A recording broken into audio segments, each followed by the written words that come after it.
আরবি শব্দ হজের অর্থ ইচ্ছা, সফর বা ভ্রমণ করা। ইসলামী পরিভাষায় হজ হলো নির্দিষ্ট বিষয়ে নির্ধারিত স্থানে বিশেষ কিছু কাজ সম্পাদন করা। এই ফরজ বিধান পালনে নিতে হয় বিশেষ প্রস্তুতি।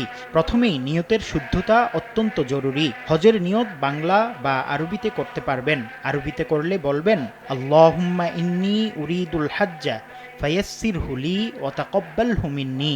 হে আল্লাহ, আমি হজের ইচ্ছা প্রকাশ করছি, আপনি আমার জন্য তা সহজ করে দিন এবং আমার পক্ষ থেকে তা কবুল করুন। নিজের প্রতিটি ব্যাগে ইংরেজিতে নাম, ঠিকানা, পাসপোর্ট নম্বর ও মোবাইল নম্বর লিখে রাখুন। বড় ব্যাগ তালাবদ্ধ রাখা জরুরি, তবে ব্যাগ যত ছোট ও হালকা করা যায় যাত্রা ততই আরামদায়ক হবে।